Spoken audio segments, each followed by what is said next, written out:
Good morning everyone, hope you are doing well in your life. Last class में economics में class 12th की में हमने marginal propensity to consume के बारे में पढ़ा था। इसकी डेफिनेशन एक तरीके से लिखवाई गई थी, the change in total consumption due to change in total income is known as MPC. इसका कहने का क्या मतलब है, जैसे जैसे इनकम चेंज होगी वैसे वैसे कंजम्पशन चेंज होता है। ठीक है, जैसे जैसे इनकम चेंज होती है वैसे वैसे कंजम्पशन भी चेंज होता है। फिर मैंने बताया कि MPC also show how much you spend when you earn 1 more rupee। अगर आप 1 रुपया एक्स्ट्रा कमाते हो तो कितना रुपया आप खर्चा करोगे, MPC ये शो करता है। फिर मैंने MPC का आपको फॉर्मूला लिखवाया था कि MPC is equal to change in C divide by change in income, change in income. अब ये चेंज इन C का फॉर्मूला होता है new consumption minus old consumption और new income minus old income. इसके फीचर्स हमने बताए थे कि MPC value can range from 0 to 1, 0 से 1 के बीच में रहेगी, ना 1 से ज़्यादा रहेगी ना 0 के कम, यानी नेगेटिव भी नहीं रहेगी।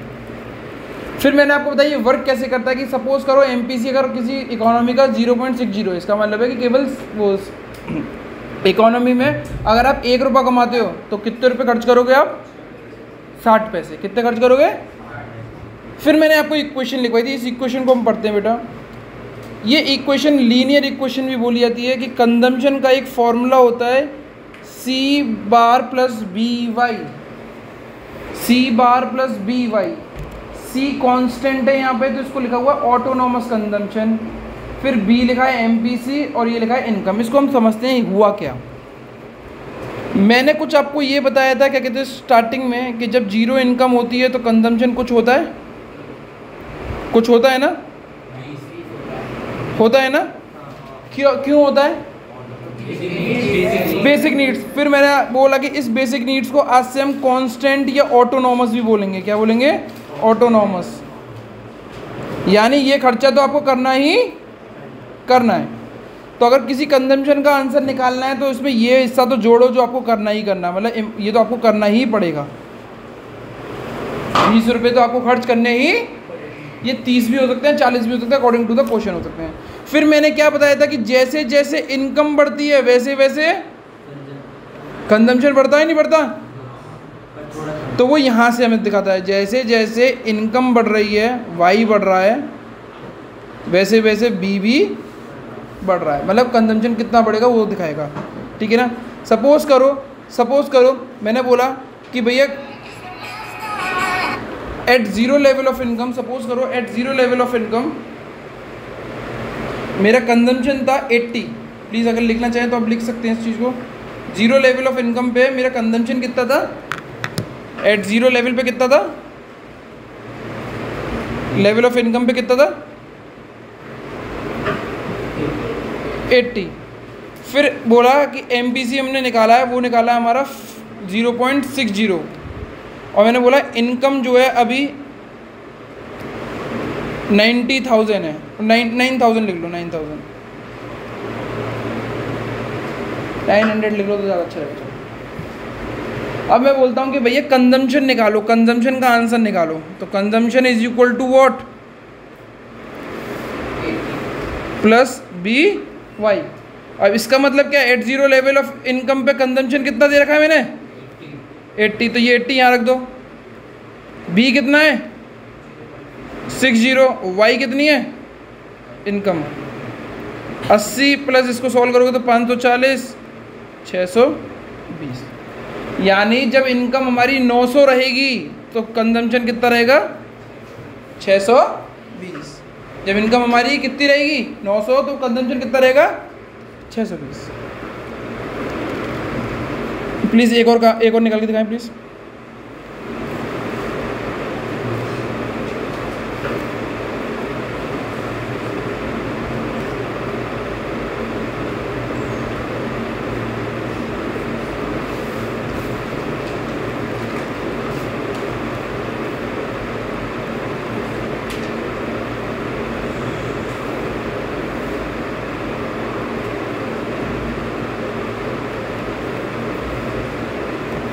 अब प्लीज़ बताएं इसका आंसर क्या होगा कंजम्पशन का।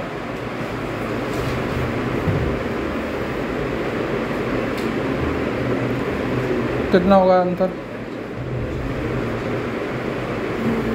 कंजम्पशन का फॉर्मूला लगाया 1000 प्लस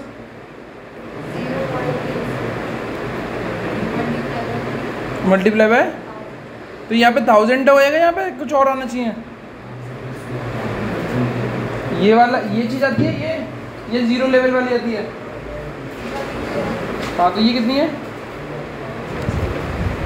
हाँ पहले 1000 थी, मैंने मिटा के इसको 100 कर दिया था, तो तुम देख नहीं पाए। The answer is 100 plus 800 is equal to 900। ठीक है, आगे बढ़ते हैं, कुछ और क्वेश्चंस को करते हैं बेटा please.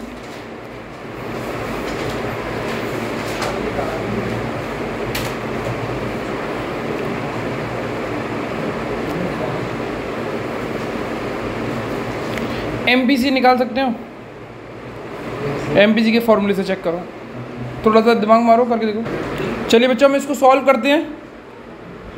MPC is equal to change in C divide by change in Y।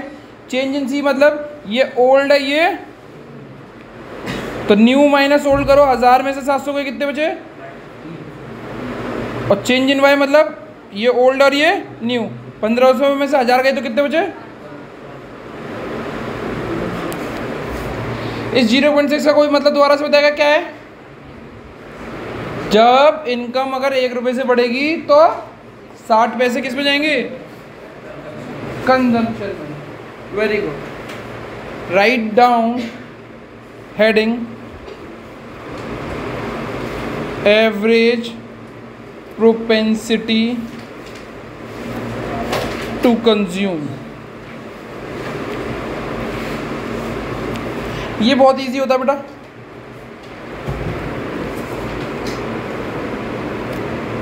When the total income is divided by the total consumption, we get average propensity to consume। APC is equal to C divided by Y। APC is equal to C divided by Y। ये पहले वाले से थोड़ा change क्या है इसमें, बता सकते हो कुछ? MPC से क्या फ़र्क है इसमें? बस C और Y लिए, कांस्टेंट नहीं, मतलब C और Y लिए, total C total Y। For an example, अगर हम ये ऊपर वाला क्वेश्चन करते हैं तो इसमें MPC कितनी निकली थी आपकी? केवल एक बार। पर APC कितनी बार निकलेगी? फॉर्मूले के हिसाब से क्या करोगे? 700 divided by 1000 divided by, answer निकालोगे। समझ में आया? कुछ इसी तरीके से काम होगा इसमें भी। When the total income is divided by the total consumption, we get the average propensity to consume। ठीक है ना? फीचर्स क्या हैं इसके? APC can never be negative। APC can never be negative। क्यों नहीं हो सकती नेगेटिव? क्योंकि कंजम्पशन कभी नेगेटिव नहीं होता। ठीक है,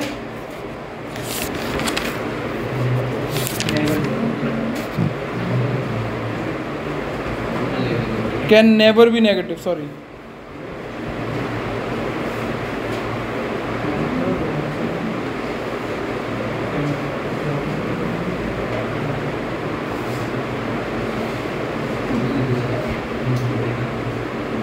प्लीज एक क्वेश्चन करके दिखाएं और let's see how many of you give the answer. Find out APC and MPC। YC 1000, 800, 2000, 1200। Please करके दिखाएं। चलिए बच्चों, स्क्रीन पे देखिए बेटा, इधर देखिए बेटा प्लीज़। यहाँ पे मैंने APC लिखा और यहाँ पे मैंने MPC लिखा। MPC पहला वाला हमेशा डैश रहेगा, पहला वाला हमेशा डैश रहेगा। MPC पहला वाला डैश रहेगा, दूसरा वाला देखते हैं हम MPC क्या रहेगा।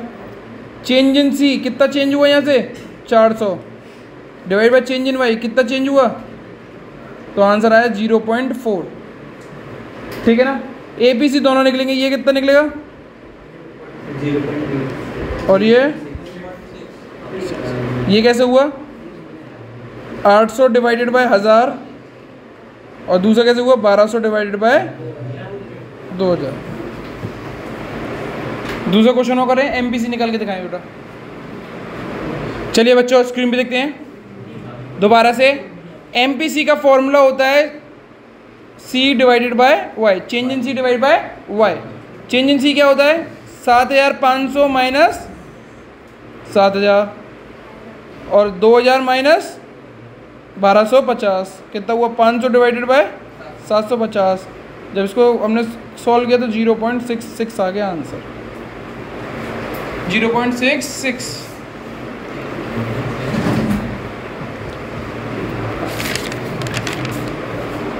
चलो let's see if you can do this question और नॉट। एमपीसी 0.75 है, इनकम 12,800 है, चेंज इन इनकम नहीं है केवल इनकम है। Find out consumption, let's see how many of income. अभी मैंने आपको बताया था कि एमपीसी का क्या मतलब होता है। 0.75 का मतलब क्या होता है, अगर 1 रुपया कमाया है तो 75 पैसे आपके कंजम्पशन होंगे। कैसे आए वो 75?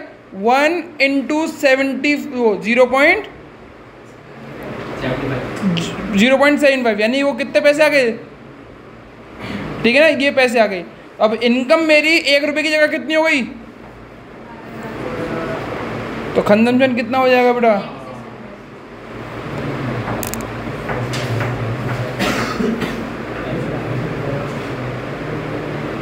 दूसरा क्वेश्चन करें।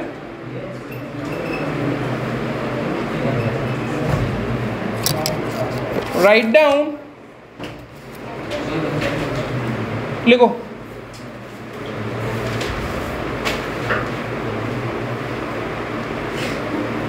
MPC is 0.75, MPC is 0.75, change in Y, वो change in Y 5,500, 5,500. Find out change in C, find out change in C.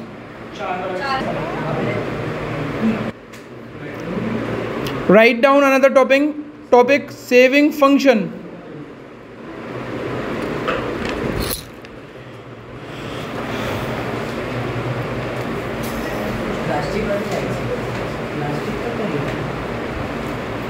ठीक से कंप्लीट है। Saving function. Saving function is a functional relationship between saving function is a functional relationship between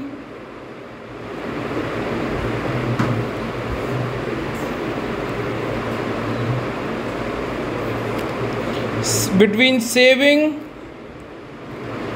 and income, between saving and income, which states that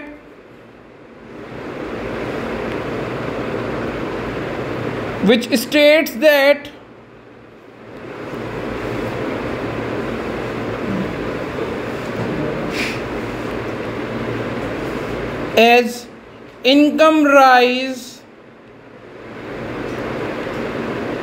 consumption also rise. Sorry, as income rise, saving also rise. But the rate of rise in income is greater than the rate of rise in saving. Saving function एक functional relationship होती है किसके बीच में, saving और income के। ये बोलता है कि जैसे जैसे इनकम बढ़ेगी सेविंग भी, जैसे जैसे क्या बढ़ेगा, सेविंग भी बढ़ेगी, बट सेविंग जिस रेट से, जिस तेजी से इनकम बढ़ेगी उस तेजी से सेविंग नहीं बढ़ेगी। अगर इनकम 50 से बढ़ेगी तो सेविंग 50 से कम, वो कितना कर सकते हैं हम? 40। समझ में आ गई ये वाली बात? समझ में आ गया आपको? ठीक है, लिखना चालू कर दें आगे। चलिए बच्चों लिखना चालू करते हैं। S saving is equal to function of Y. ये लिखने का क्या मतलब है? फंक्शन मतलब ये किस तरीके से चलेगा। अगर इनकम बढ़ेगी तो सेविंग भी बढ़ेगी और इनकम घटेगी तो सेविंग भी घटेगी।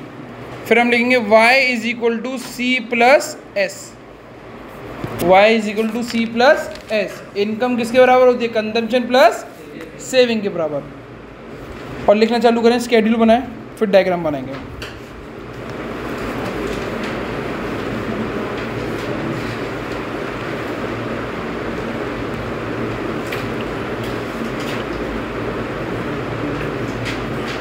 बेटा जीरो लेवल ऑफ इनकम पे कंजम्पशन कितना रखा था मैंने?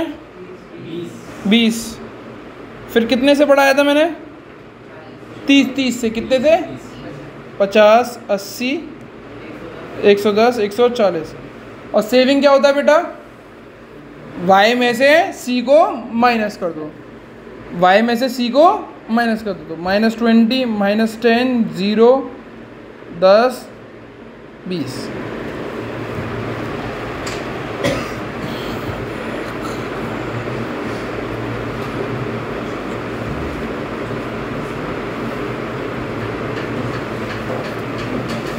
बेटा जैसे मैं बोलूँ उस तरीके से ही डायग्राम बनाना। देखना, पहले देख लो। एक 6 सेंटीमीटर की ऐसे एक लाइन बनेगी, 1 2 3 4 5,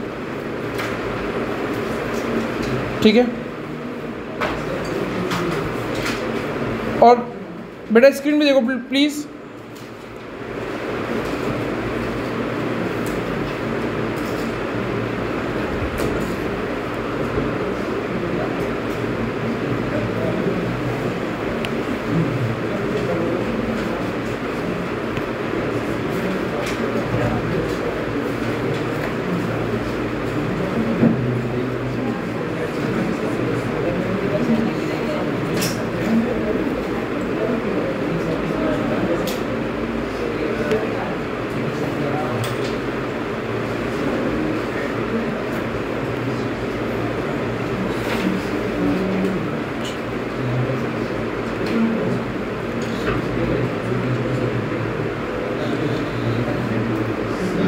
प्लीज़ इस तरीके से बनाए। 9, जब इनकम 0 थी तो सेविंग कितना था बेटा? बेटा स्क्रीन पे देखें, जब इनकम 0 थी सेविंग कितना था? 0 पे -20 कुछ इस जगह पे आएगा। जब इनकम 40 थी तो सेविंग कितनी थी? कुछ इस जगह पे आएगा। जब इनकम 80 थी तो सेविंग कितनी थी? 0। जब 120 थी तो, और जब 160 थी तो, और ये लाइन को अगर आप ऐसे जोड़ोगे तो लाइन दिखाई देगी आपको। इसको आप सेविंग फंक्शन बोलते हैं।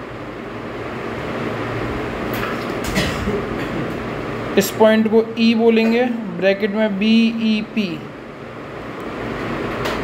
इस जगह पे पॉजिटिव सेविंग होती है, इस जगह पे नेगेटिव सेविंग होती है।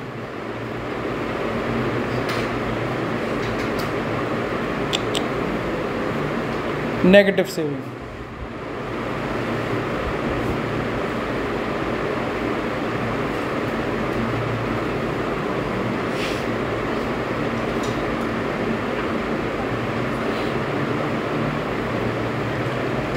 इस जगह पे पॉजिटिव सेविंग और दूसरी जगह पे negative saving.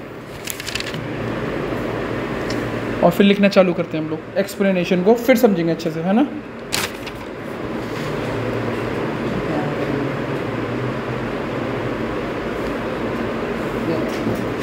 At zero level of income,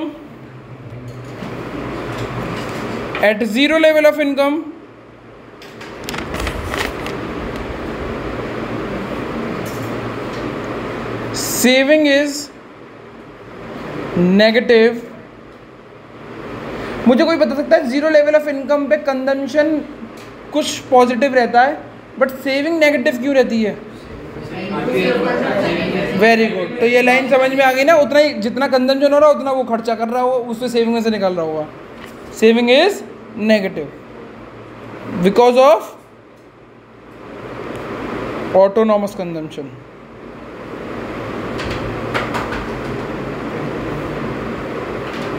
दूसरा, as income rise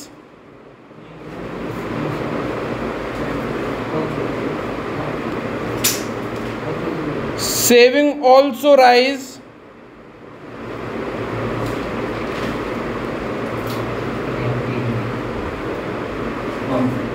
and becomes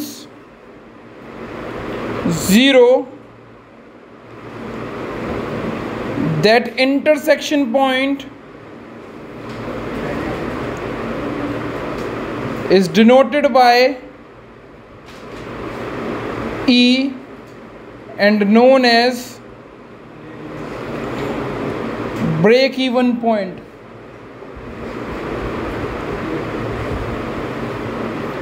S is equal to 0, Y is equal to C होता है ब्रेक इवन पॉइंट पे। At BEP S equal to 0, Y equal to C होता है।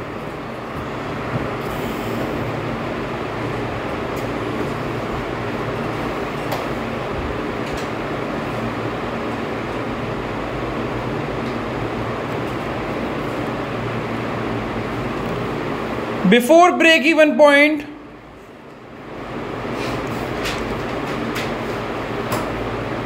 we are consuming more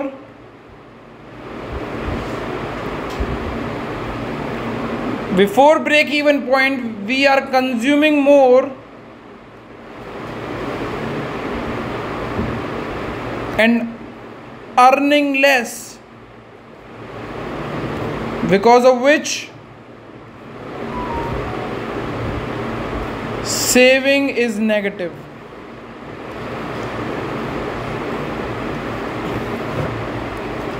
Last point, after break even point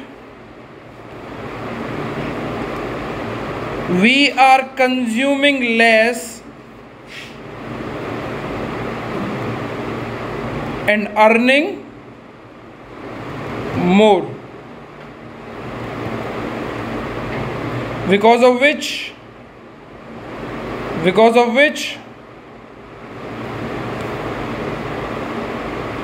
saving is positive.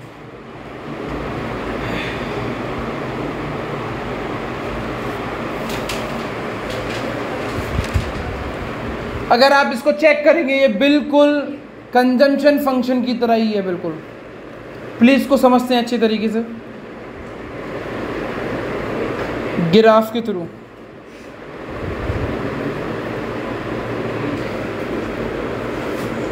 चलिए बच्चों पढ़ते हैं। हमने सेविंग फंक्शन के बारे में बोला कि जैसे जैसे इनकम बढ़ती है वैसे वैसे सेविंग बढ़ती है, और हमने इसको डायग्राम्स के थ्रू भी समझाया। स्क्रीन पे देखें, जब जीरो इनकम थी, स्क्रीन पे देखें जब जीरो इनकम थी तो सेविंग कितनी हो रही थी? फिर 0 से 40 हुई इनकम, 40 से 80 हुई, 80 से 120 हुई, 120 से 60 हुई, यानी इनकम बढ़ना चालू हो गई ना। तो सेम टाइम पे सेविंग भी क्या करना चालू हो गई? बढ़ना चालू हो गई। पहले 20 हुई, फिर क्या हुई? -10, फिर क्या हुई? 0, फिर क्या हुई? 10, फिर 20। फिर हमें ये पता लगा कि इस वाले पॉइंट पे ये इंटरसेक्ट करती है। इस पॉइंट को हमने ई नाम दिया और इस नाम को हमने बोला break even. Break even point एक ऐसी जगह होती है जहाँ पे कोई नुकसान नहीं होता, कोई फ़ायदा नहीं होता। ये ऐसी जगह पे होती है। तो अगर हम इस जगह पे चेक करेंगे तो जितना कमा रहे हो उतना खा रहे हो, तो कुछ नहीं बचा रहे। ये अच्छी सिचुएशन है या पहले से बुरी सिचुएशन है? पहले से अच्छी है या बुरी है? अच्छी है। क्यों? क्योंकि पहले तो घर से निकाल के ले जा रहे थे, अब एटलीस्ट घर से निकाल के तो नहीं ले जा रहे हो, चाहे जीरो हो, जितना कमा रहे हो उतना खा रहे हो, घर से किसी से मांग भी नहीं रहे हो। फिर हमने ये समझाया गया कि इस ब्रेक इवन पॉइंट से पहले जो ये इतना बड़ा रास्ता था, इसमें हम खा ज़्यादा रहे थे, कमा कम रहे थे, जिस वजह से सेविंग क्या थी मेरी? नेगेटिव। फिर ब्रेक इवन पॉइंट के बाद एक ऐसी सिचुएशन आती है कि हम खा तो रहे हैं पर कमा ज़्यादा रहे हैं, ज़्यादा कमा रहे हैं और खा कम रहे हैं, तो हमारी सेविंग क्या हो जाती है? यहाँ पे पॉजिटिव हो जाती है। तो 3 पॉइंट को समझाना है बस आपको। पहले पॉइंट में आपको लिखना है कि सेविंग बढ़े, इनकम बढ़ेगी तो सेविंग बढ़ेगी। दूसरे में आपको बताना है कि ब्रेक इवन पॉइंट को कब होता है। तीसरे में बताना है कि ये नीचे इससे पहले क्या होता है? नेगेटिव, और इससे दूसरे वाले में बताना है पॉजिटिव। बस इतना करना और कुछ नहीं करना, ठीक है ना? Right down. टॉपिक को एंड करते हैं बिल्कुल। टॉपिक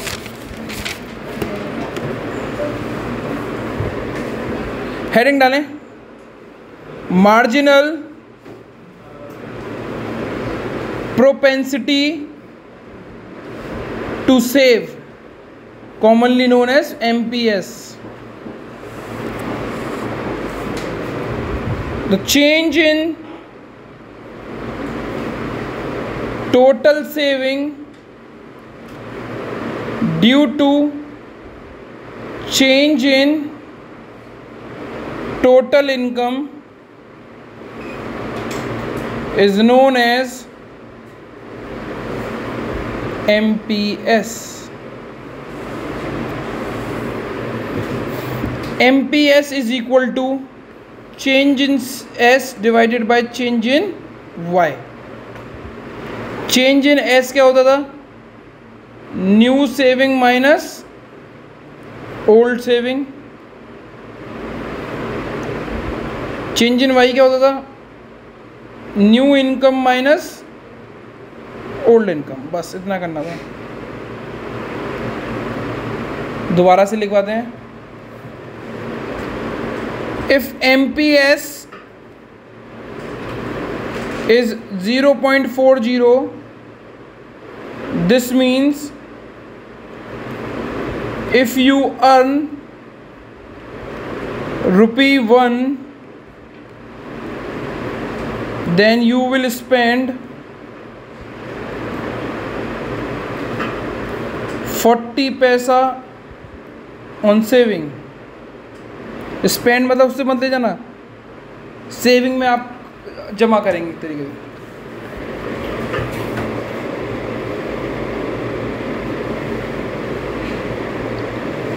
तो इस पूरे चीज़ से मुझे एक और चीज़ पता लगी कि MPS plus MPC is equal to 1 भी होता है। MPS plus MPC is equal to क्या होता है? 1।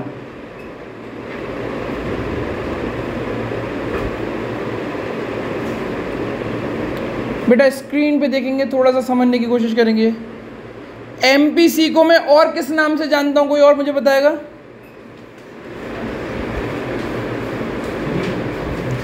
B। Very good. ये क्या है? 1। और ये क्या है? तो क्या मैं MPS का फॉर्मूला ये लिख सकता हूं? 1 माइनस B लिख सकता हूं, नहीं लिख सकता? समझ में आ गया? ये B यहाँ चला गया तो 1 माइनस B, इसको हम MPS बोल सकते, नहीं बोल सकते? तो अब एक और चीज़ समझ में आती है बेटा, स्क्रीन पे देखेंगे। C is equal to C bar plus BY था, BY था। अब S क्या होता है? इधर देखें, स्क्रीन पे देखें। S इज इक्वल टू, ये C बार का क्या मतलब होता था? ऑटोनॉमस। कौन से लेवल पे? उस लेवल पे सेविंग क्या होती थी? कितनी? नेगेटिव। जितना ये होता था, जितना ये होता था उतनी तो सेविंग होती थी, बट किसकी? नेगेटिव की। नहीं भरोसा तो स्क्रीन पे देख लो। जीरो लेवल ऑफ इनकम पे कंजम्पशन कितना था? सेविंग सेम थी नहीं थी, बट किस में? तो क्या मैं इसको ये नहीं लिख सकता हूँ? ये एस है, ये सी है, तो ये माइनस सी नहीं लिख सकता मैं इसको? हाँ या ना? प्लस स्क्रीन पे देखें प्लीज। ये बी लिखा हुआ है यहाँ पे, बी किसके लिए यूज हुआ था? ये एमपी सी के लिए। अब हम सेविंग का पढ़ रहे हैं तो यहाँ पे क्या यूज होना चाहिए? सेविंग का, एमपीएस। और एमपीएस को हम क्या बोलते हैं? 1 माइनस ब्रैकेट में इनकम वैसे का वैसे ही रहेगा। समझ में आया? समझ? हाँ, एमपीएस का कोई अल्फाबेट नहीं है। समझ में आया?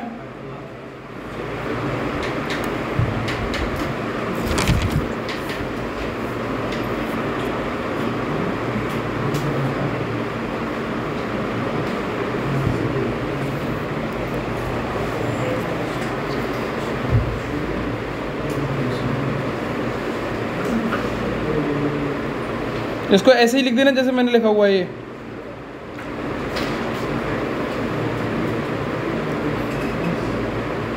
एक लास्ट टॉपिक और ले गया, बहुत छोटी 2 लाइन की है, बस खत्म कर, टॉपिक खत्म हो जाएगा।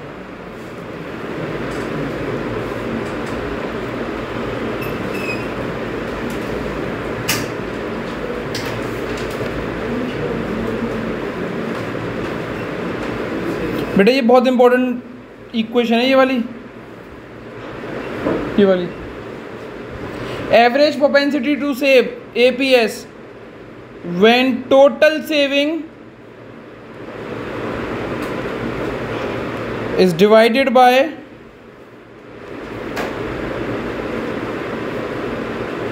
total income, we get APS. APS is equal to S divided by Y. और आखिरी फॉर्मूला और लिख लें, APS plus APC is equal to Y होता है, वो सॉरी इक्वल टू 1 होता है। आगे इसके ऊपर हम क्वेश्चन करेंगे अगली क्लास में। That's it from my side. आज की क्लास यहीं पे समाप्त होती है।